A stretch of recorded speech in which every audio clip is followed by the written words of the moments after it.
Welcome back to another episode of The Power of Your Story, a space for people to share their story, learn from their story, and ultimately empower others through their story. Today's guest that I wanted to have on this show, her name is Lachelle Adkins. Her and I have been connected for well over a year, and I think it started with a podcast interview that we had on the Overcoming Odds podcast, which was intended to be around half an hour to 45 minutes. I'm pretty sure it went well into the 2.5 hour mark, but that's just the nature of our conversations and some of these connections. So I just appreciate her for being able to come onto this particular platform and have a discussion and a conversation around this concept of rewriting one's story. And in particular, where do you start? What does that process look like? And where do you get to through all of that work? But before we get into that, I also wanted to make a quick announcement, and that is for anyone that's choosing to tune in right now, or if you've been able to tune in on previous episodes before, if you would please consider leaving us a review on Facebook or LinkedIn or any other platform that you'll be able to find us on, that would be of tremendous help. And with that said, let's get back to the show.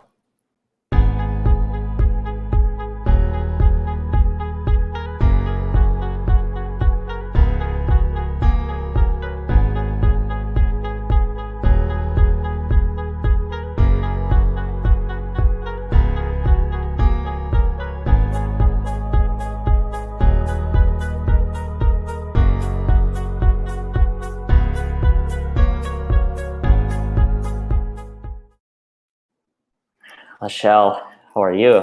I'm good. How are you doing today? I'm doing well. I'm still a little bit in transition because of all the weather and everything that we've experienced here this past week.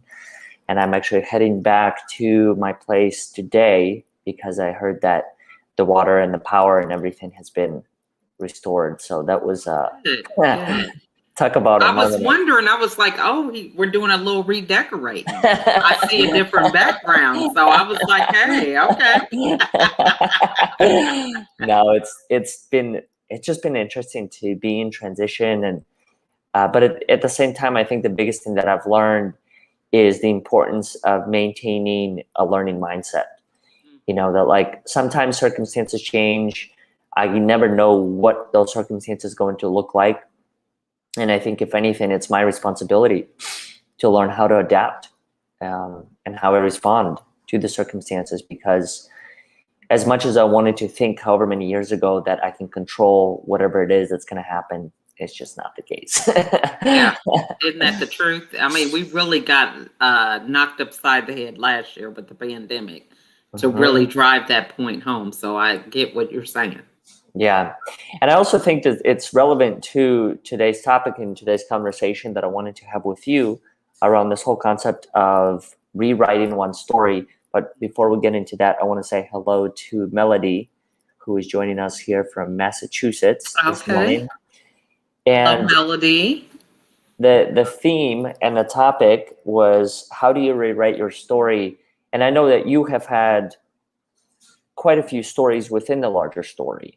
The story of depression and the story of being a mom of so many kids. And I'm wondering, like, the best way to maybe start off this conversation is, when did you actually realize that you have a choice in rewriting your story to begin with? That's a good question. And for me, that really is the catalyst for this new mindset that I feel I have now. And I don't even want to say growth. I want to say evolution mindset, because every day I work hard to unlearn something and learn something new. But that really came to a head for me after my third hospitalization. So I was challenged with depression for 13 years. And it was my last hospitalization that I really recognize that, this is a pattern. I am constantly seeing this cycle of, going through this process of modifying my schedule or modifying some things that later on led to be problems. And so I would modify them for a temporary period of time. And then the same routine would revert back to somewhat a normal comfort zone. And it was after that that I would be hospitalized. And so after the third time, I was like, I was so busy making excuses for this pattern. Oh, it's my husband or it's my kids and circumstances. And it wasn't until after that hospitalization that I realized that I'm the common denominator. I can't even blame all my kids because some of them weren't born at different phases of this depression. So, it was that hard search within that helped me to realize that I have a choice and I can do something different. In the past, I had been not making that choice. I had given my power away to this victim mindset of feeling like I didn't have a choice, that things were just happening to me. And I had no decision making or thought about, having a different outcome because I just thought it just was. And that's just what I had to realize was true. What does depression look like for you now? One is just the feeling like you don't think you can choose, right? A lot of times when we go through this scenario in our head, we are powerless because it's, the history. It is, this event occurred and, it really left us helpless and, hopeless. And now we begin to make decisions from that point of being hopeless and being fearful. So it's something that you constantly have to work at, I believe, because we all have moments when we do feel hopeless. We do have fear. We do feel like, we don't know what the next day holds. But the mindset shift that's necessary is to feel that you can make a choice to do something regardless of not being in control of some of the variables that you believe have to take place in order for you to live a life of fulfillment. Couldn't agree with you more. I think for me, as you're sharing this, thing that stood out is for however long I used to think, and I think partially I was taught to think that you can eliminate some of these things out of your life, like depression, stress, anxiety. And so the process was more about how do I find that ultimate answer that's going to put an end to it all. And then I just realized throughout just my own lived experience in life that that's not really a reality in many of the cases. Depression, anxiety, stress, I think it just evolves, if anything. Yeah. And so whatever the version of those things that I experienced 2 or 3 years or 10 years ago, it's going to be different now, but I think it's always with me every step of the way. And so, yes, I might not experience depression the way that I experienced it 10 years ago, but it doesn't mean that I don't experience it. And I think that's the biggest thing I know within much of your work that you focus on as well, is just the process. Like acknowledge the things that they're going to evolve, they'll still keep happening. It's like the same thing about obstacles. Mm-hmm. I don't believe there's an ultimate key. I think there are just methods, processes, mindset that really help moving forward, but the obstacles are still going to take place. So regardless of what age you are. Yeah, I'm doing a room about that in Clubhouse right now. And the name of the room is How to Eat an Elephant in 21 Days. So the premise is every day we have a new elephant, if it's rejection or procrastination, because, these obstacles are going to occur. And I was doing a podcast interview with a guest probably about a month ago, and they were saying that depression is when you're stuck in the past and anxiety is when you're stuck in the future. So we miss our opportunity to live because we're either in the past or in the future, and the present, which is where we have the most power to rewrite anything, be it a story or, start moving forward with your goals. You miss those opportunities because you're stuck either in the past or in the future. And neither one of those places are real anymore. They don't Mm-hmm. exist. Mm-hmm. What did you start asking yourself in rewriting much of your own story, whether it came around depression or some of the other obstacles? Like, do you remember any of the questions or any moments that kind of just said, oh, I don't have to live this life anymore? Right. I think the main thing for me is that because I came from a background of being a high achiever, feeling like I personally can control my outcomes. So, if I wanted to get an A, I knew what I had to do to get it. I had a rubric, for what an A looked like for this paper or project. And so I was so focused on meeting those expectations that I felt like I was in control of that. So the first thing that I began to ask myself was, what can I control and what can I not control? And so I found that a lot of times in the past, I was dealing with variables that were out of my control, but for some reason, I was holding myself personally accountable for those outcomes when they were not within my control. I love that. I think I can relate to much of that, wanting to control the circumstances. It's the same thing that I think I shared with you with everything that we've gone through in Texas, like wanting to control the outcome, but realizing that at the end of the day, like, what can you control at the end of the day? Mm-hmm. I think if anything, it's like the mindset, the actions, but as far as the actual circumstances, I don't think I can control anything about it. Exactly. And so that's a lot better place to be, because having that reality of knowing that just helps you to direct your energy, your time, your resources in ways that make more sense. It's like, why would you begin your day with 1,000 things on your list, knowing that you only have 16 hours? And if you really factor in all the responsibilities, for myself, I have 7 kids that are e-learning. I mean, that's just a big chunk right there. Okay. Monday through Friday, it's like, why am I thinking that I could do X, Y, Z, knowing that this time has to be carved out for them? And then they have to eat, and then they need help with their homework, and then my husband needs things. So I'm just like, so often we just kind of don't get that. I don't know. We're just like, we're superheroes, and there's some mindset of thinking the more things that you put on the list, the more you feel good. But, at the end of the day, you're not accomplishing those things. So it's like, why are you going to raise yourself up only to drop down so low of feeling like you didn't achieve what you wanted? Mm-hmm.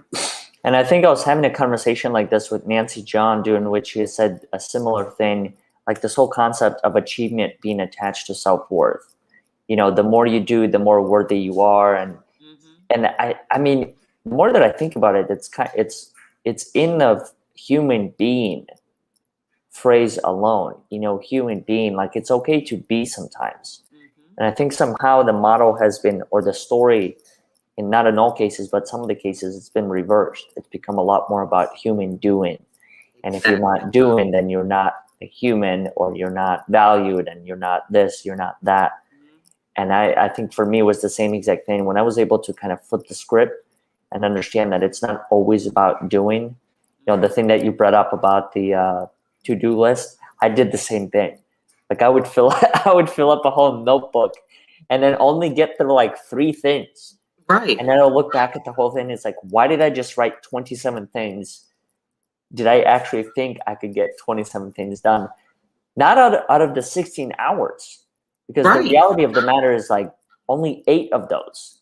Exactly. I'm fully committed, So true. I mean, that is so true. And, in the past, I just look at my philosophy of doing that, coming from my background all the way through a college degree is, okay, I'm going to do this, and I'm going to put 5 things on there. Okay, I did 4. So then I would take that 1 and move it over. Well, fast forward to being a mom with a lot of responsibilities, things that I do not know because I never had to experience that. So it's even going to take me longer to do for for something for my family than what it would take for somebody else. So even meal prep, it's like, okay, why am I thinking I can do that in an hour? And I'm not used to preparing meals for 7 or 8 or however many people. So I didn't factor in that, but I would have this list and okay, 27 things, I get 3 done. So I take the 24, put them on there. Instead of saying, you know what, you only got 3 things done over a course of 3 days. Maybe your list should just have 3 things on it. That I didn't get that. You see what I'm saying? I just thought, okay, miraculously, just the insanity of it all, right? Yeah. Doing the same thing, expecting different results. Yeah, no, Crazy. I used to do the same exact thing in the whole list. And I mean, talk about rewriting your story or rewriting the narrative of, okay, these are the actual tangible results that I'm receiving from that list.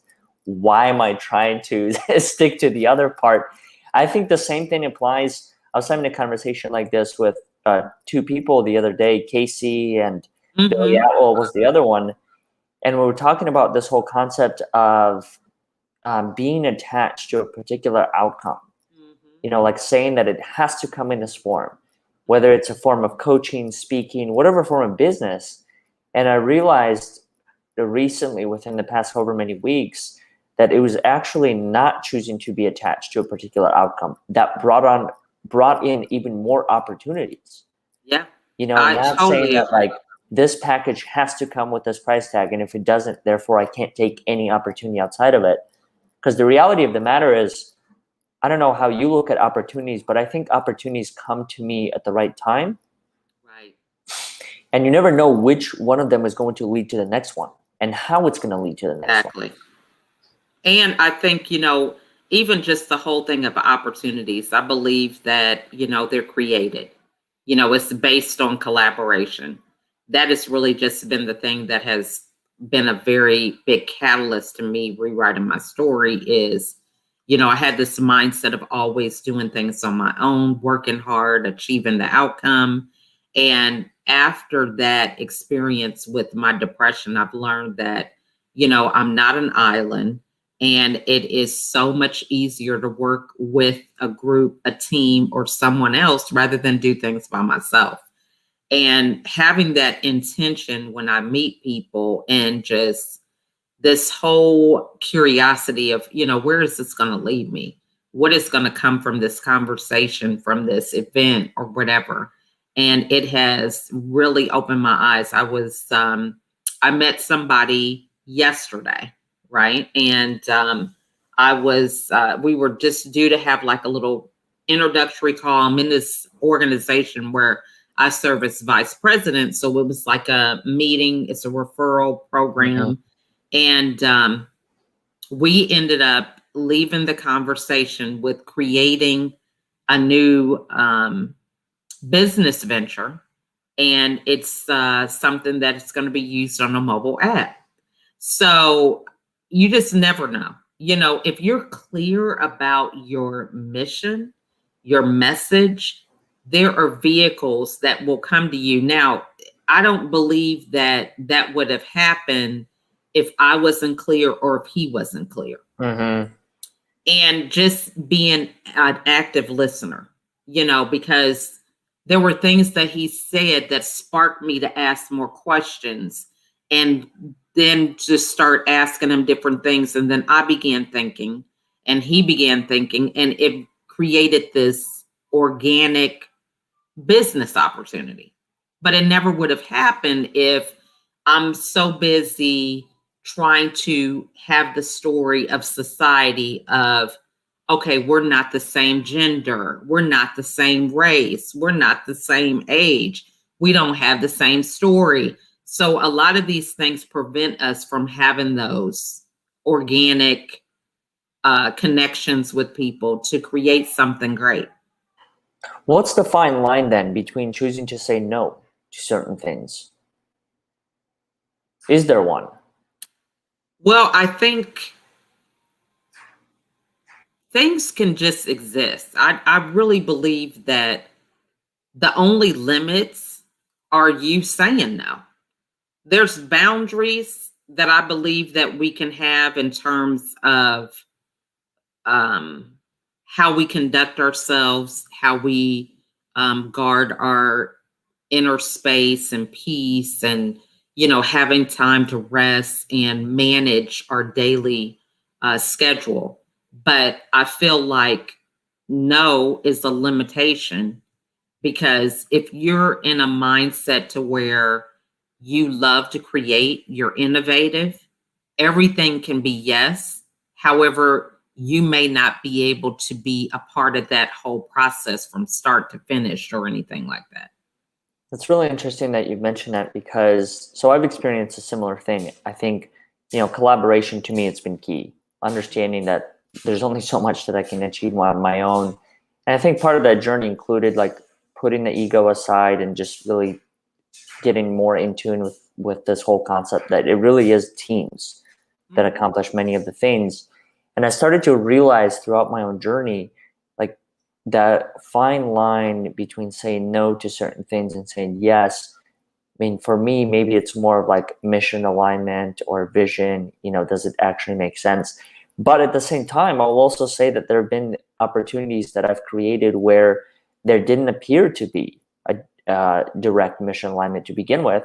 And then once we started working, then it just produced something completely different, and then it did become an alignment. So I think it's an interesting thing that you point out as far as what do you choose to say no and yes to, and the whole concept of limitations, because I do think that in many of the situations throughout my life, I'm the only one that sets those limits. Right.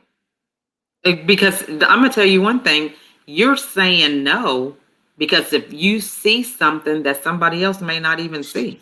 Exactly. And at so the you're end of like, the day, I'm not going to get into this. I mean, like you mentioned the thing with misalignment, and the question from having a conversation and exploring the things that the gentleman was saying to me yesterday were creating a roadmap to a destination that neither one of us knew it was going to get to, if that makes sense. Mm-hmm.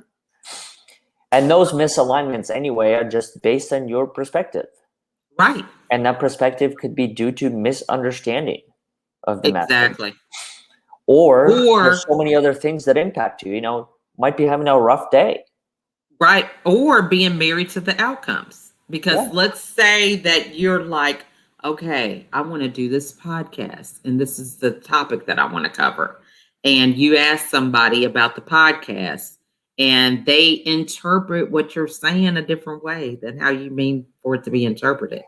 And they respond a different way. And then you're like, I hadn't considered that, but that might be a good idea. So immediately, because you're not married to the outcome, you're able to explore something different that could even be greater. See, I think the issue becomes the ego. When you're able to let the ego aside, you can be open to creating something collaboratively rather than it being your vision and somebody joining you to that. How do you do that? How do you personally put your ego aside in many of those situations? Well, my intention usually is to have a conversation. And I am there really to learn. So the concept, when I meet people that I haven't met before, it's really asking them a lot of questions to find out. I'm on a journey to find out what they're there to teach me. As I ask people questions, because I'm really asking for myself, and there's a lot that I admit to. So it's like, someone I'm supposed to meet, I'm a few minutes late. It's like, I'm sorry, I'm late. My kids were doing whatever. I'm just me, right? And I'm showing them how I am, but I'm thinking, well, what am I going to learn from this person, right? And as I ask those questions, I'm able to get beneath the layer of who they are, and organic conversations take place. And it's from that place that I can hear what they're saying and offer them ideas for businesses or ways that they can work smarter, not harder, or whatever, because they kind of have that space where I don't know. It's just a way that they kind of not have any outcomes, but it's that process of connection that allows them to kind of let go of some of their expectations. Mm-hmm. And I think you do that very well. In fact, I remember how you and I met. It was either I was late to the call or you were late to the call, whichever one. Right. And I think like the thing that was fascinating about was, so that's an instance, when someone is late, I think in many of the situations, some of us are taught that, okay, it's a negative experience. Mm-hmm. It's not one that's welcomed with open arms. But I think you and I did something interesting. And I'm pretty sure you were the one that mentioned it. You just said, like, life happens. Mm-hmm. So like, why am I sitting here taking it personally for why Lachelle is late or why there is whatever else that's happening, when the reality of the matter is, like, I can't control any of that. And even if I did, what would be the point? Right. If the point of it all is to have a conversation where you're able to, just like you said, learn and better understand the other person's perspective and journey, then all these other things, to me, they're just add-ons. Right. So what that you're 5 minutes late, or so what that I'm 10 minutes late.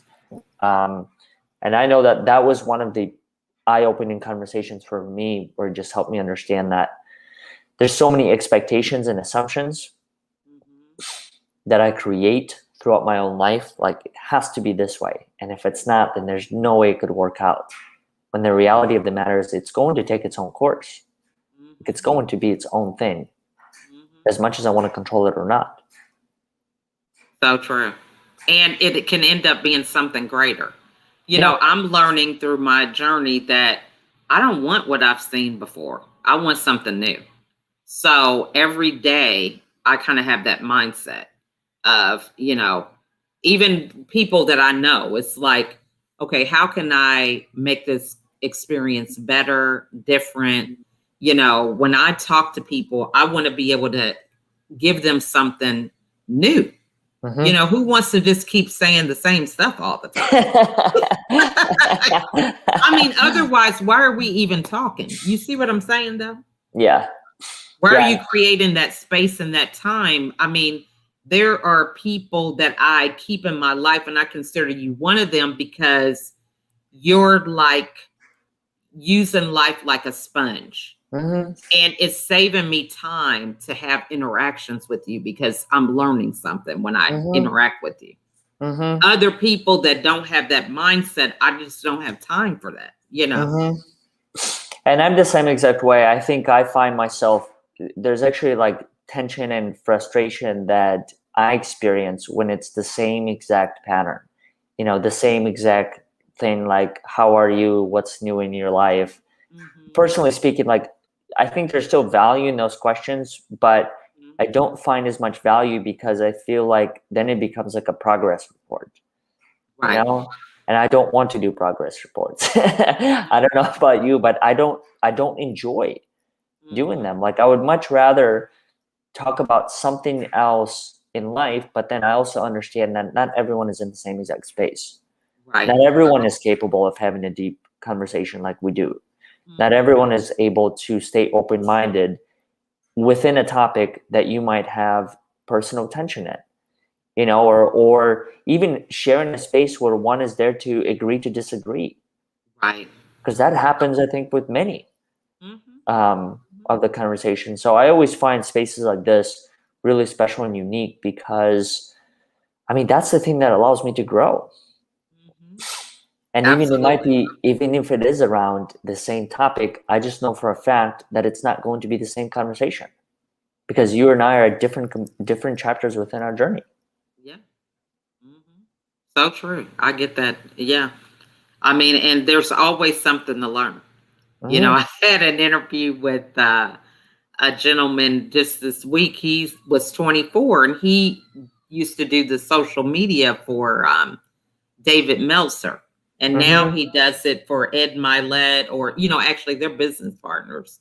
And so it's like, so often people discount people because of their race, their gender, their age, and you miss out so much on life because you're able to get a head start in a number of things. And I think people look at me and they're like, how are you doing all this different stuff? And it's like, you know what? I just have a community of people in my tribe, all ages, genders, walks of life, that help me do what I do.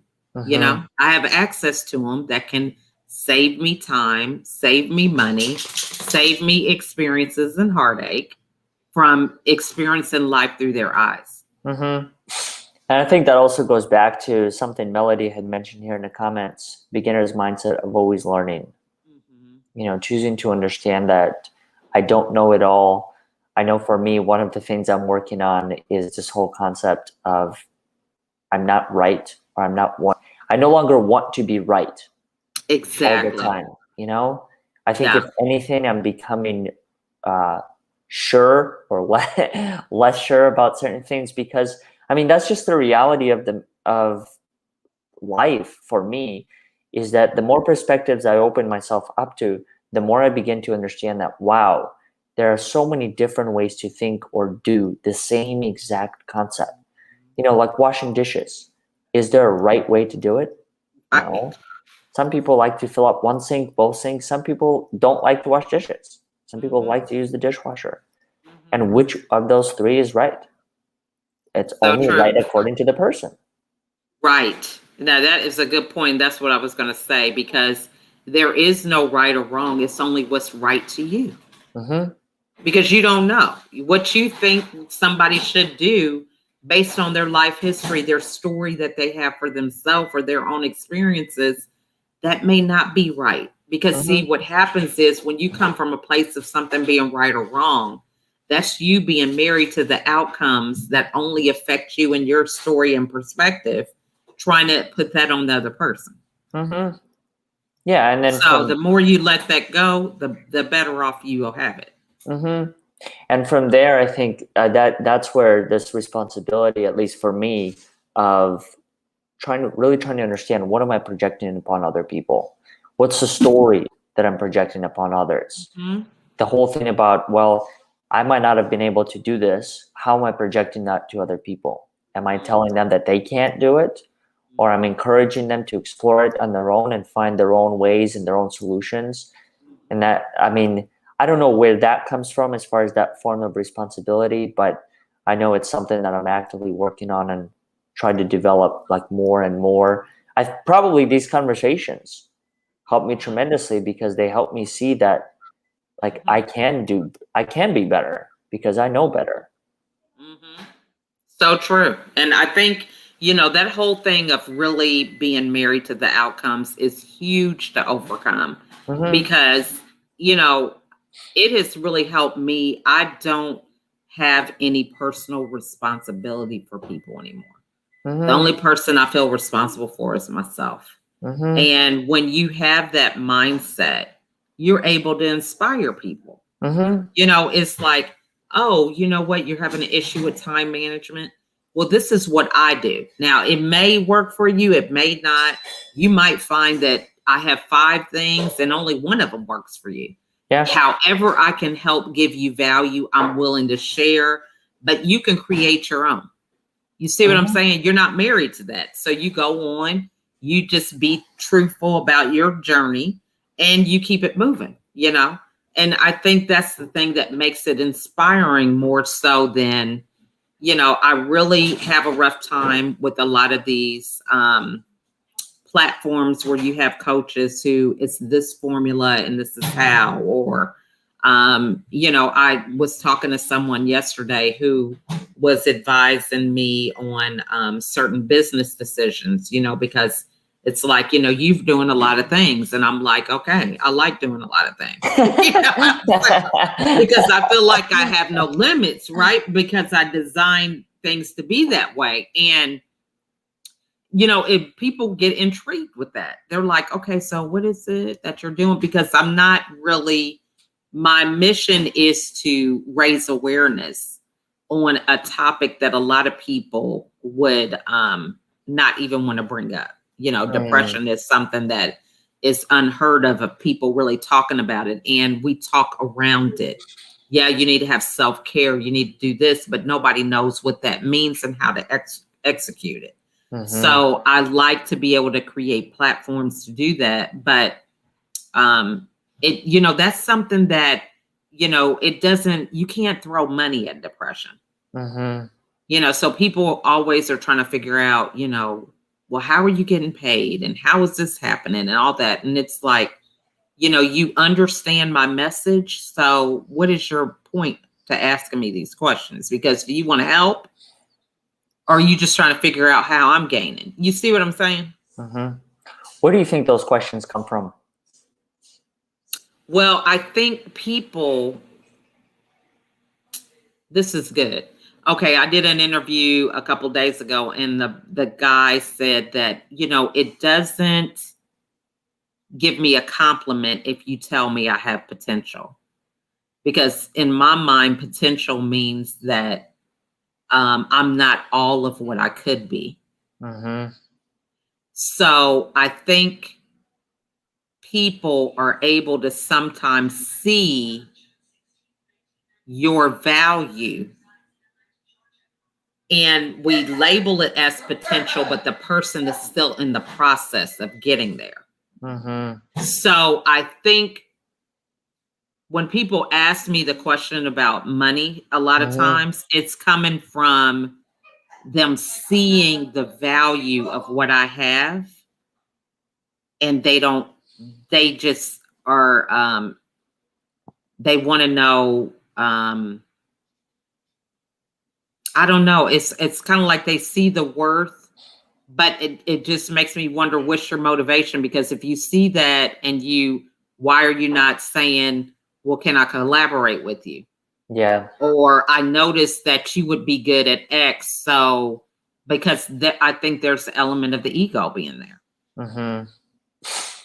I wondered if part of that, because I've been faced with the same question throughout my life, thousands, or maybe even more times. And I wonder if part of that comes from some people wanting to do a similar thing, but haven't figured out a way for how to do that. And I wonder if part of that comes from like the judgment or a comparison realm. Because I've had the same exact thing. It's like, why is that the important question within all of that? Like, it's almost like that question comes before even asking why are you doing this to begin with? Exactly. I think it is based on their own reality, their own story. Because, now that I think, that's just like this whole conversation yesterday when I talked to this gentleman. We were talking about a concept. And so we just kept layering ideas on the concept. We weren't even thinking about the money until it's like, okay, well, let's create this. You see what I'm saying? Afterwards. So I think if you're able to see that in other people, there is an element of the ego that's there, because the ego is coming from your own story. And the more you're able to release that story, the more opportunities can come your way to collaborate and monetize and things like that. Because I think this is the problem. Money is just a currency and it flows. But nobody is going to flow any money to you if they're not getting any value. Correct. So if you see the value in somebody, then you're able to see that they have potential for money to flow to them. So why are you trying to interfere with that? If you recognize that's what the value is, why are you not trying to partner with them or collaborate? Would be the question, rather than trying to recreate what you see them having for yourself, when you're seeing this person actively creating something. So that's like if you're building a bridge and that bridge is going to go over this water to get to the other side, you see them already doing the work. You already see that it's a bridge. Yeah.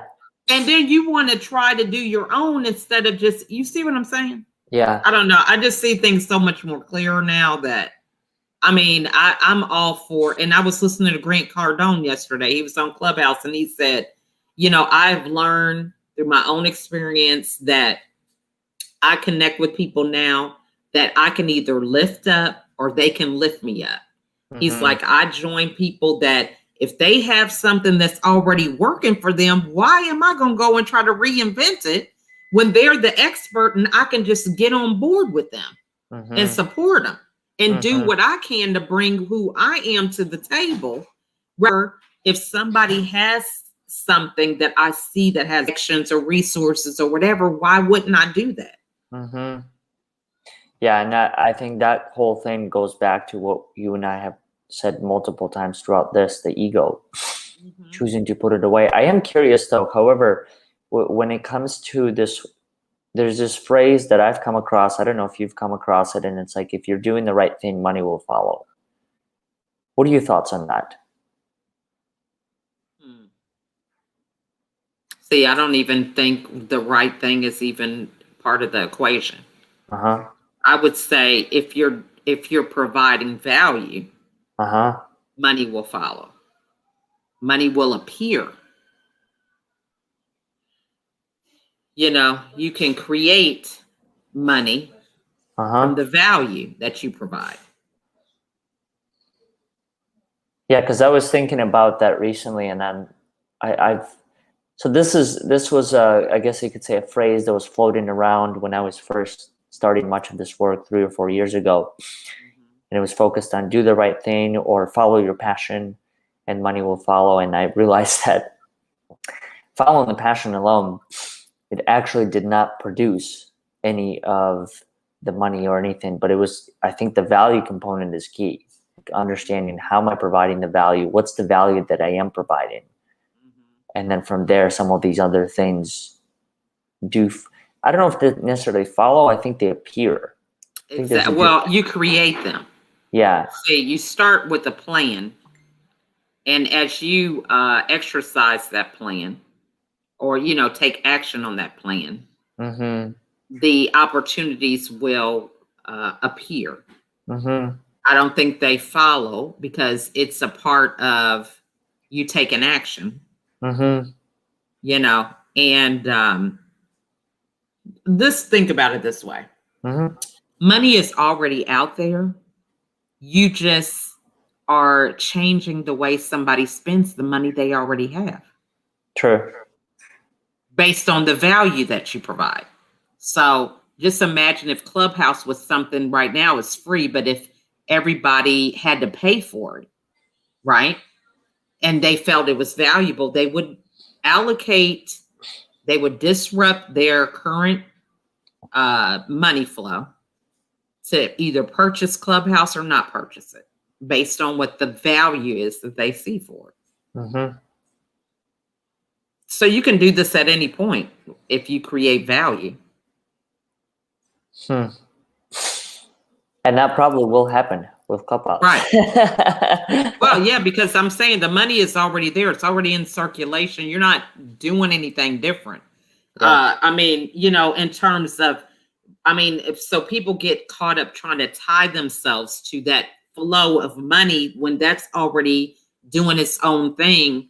You know, someone said to me, as a coach, for example, you either want to be on somebody's vision board or in their checkbook register. Wow. That's, I mean, there is truth there. Yeah. There's a lot of truth in that statement. Yeah. And that probably, I would even say that that applies to most, if not every profession. Exactly. Right? Like if you want a dream house, you know, if you have a dream house on that vision board, what does that take? And what are all the professions that it takes? And how can you become a part of someone else's vision board? And then the other part follows. That's fascinating. I never thought about it from that perspective before. Thank you for pointing that out. Lachelle, what's the best way? And I know you and I actually had this conversation. as far as best way to connect with you. But on the bottom, I'm going to include the website as one of the Yes, places that's fine. for Yeah. people to connect. Is there any other platform? I know that you said you're on Clubhouse, Facebook, Mm, LinkedIn. Um, YouTube, Facebook, yeah, all of them. Instagram, they can contact me as America's Supermom or Lachelle Adkins, either one. okay. So it sounds like on top of that, the best thing to do is to just simply Google your name and then from there pick and choose, right? Hey, it took me a lot of work to get there. You know what I'm saying? Oh Hey, it yeah, definitely wasn't like, what is that, the 30 years of overnight success? yeah, at least. Mm-hmm. Mm-hmm. It's Yeah. fascinating to even like look back at that whole journey and just try and understand that even being able to appear on whatever page within Google rankings, that's time. Like Yeah. that's a significant investment of time and energy and producing the content. So Mm-hmm. you're, keep going up so people can actually find you. Like I Mm-hmm. remember times throughout my life when I was first starting this, being on like page 10 of Google and just thinking to myself, who is going to click through 10 pages of Google Right. just to find one simple link? So I appreciate you being here, appreciate you having the impact in my life and always creating a space where we're able to just explore a topic at hand. And so for anyone that's listening, highly encourage you to connect with Lachelle and through her website or just simply Googling her name and being able to find a way to go through that. Thank you so much, Oleg. And I love our conversations. And I encourage people who are watching to join us on Saturday mornings. I'm Mm-hmm, sure you could put your link in there for mm-hmm, the courageous conversations, because that really has been a foundation in my life that I just enjoy, and it keeps me grounded. So, mm. mhm. We had an amazing conversation yesterday. Speaking of that, it started with the topic of is everything connected in life? And it Oh, went yeah. in every possible direction you could think of. I mean, you could imagine, just between the people that join and the different Yeah. rooms that that you go in. But it was a really, for me, it was a really mind blowing experience because there were actually a couple of theories that were challenged of my own. The whole thing. Mm. I think it was Scott that brought up this point. We were talking about energy can't be destroyed or created, and he brought up the point that that's only true when it's a closed environment. Mm. But in an open environment like Earth, it can be destroyed and it can be recreated. And I just thought I was like, wow, that's such a mind-blowing theory because it Mm. is true. So yeah, I couldn't agree with you more. I think that space is truly unique Mhm. because of how open it is. Yeah. And I think just being able to sit there and listen to another person's perspective, Mhm. for me, that's all it takes to be able to shift my own. Oh, yeah. Mhm. Yeah, and I think, it really, one of the things that's so important is people having a space where they feel confident to bring up their perspectives that may be different. Yeah. See, a lot of us don't have a problem thinking different or having a different perspective, but we don't have the courage to voice that. Mm-hmm. Mm-hmm. So we fall into the trap of doing what everybody else is doing, burying our voice. For me, it happens, and every day I get out of the comfort zone to where if I have anything that comes up different, I voice it, Mm-hmm. because I dealt with too much time that I lost by not doing that. Because you can just ask a question or make a statement, and it could lead to anything Yeah. by having the courage to speak up. And it could lead to a breakthrough for the other person Exactly. because they might not have been thinking of that question before, or they haven't had the courage to ask a similar question like that. Exactly. Yeah, because what happens is these things are buried. Yeah. So when you hear that perspective, it's like it awakens them. because it's like I had that before, but I ignored it, or, you know, I was in denial. I didn't think that I thought I was crazy or whatever the case may be. Now, I'll definitely include the link, and for anyone that's interested, just reach out to me personally and I'll send you the link. But once again, I really appreciate you being who you are, being a part of this. And yeah, I think from there, it's as a friend of mine once said, this is just the beginning. So I'm sure that there will be versions 3.0, 4.0. And exactly. And I'm definitely coming back when I, you know, collaborate with Oprah Winfrey and Jimmy Fallon. Yes, that will be good for both of us.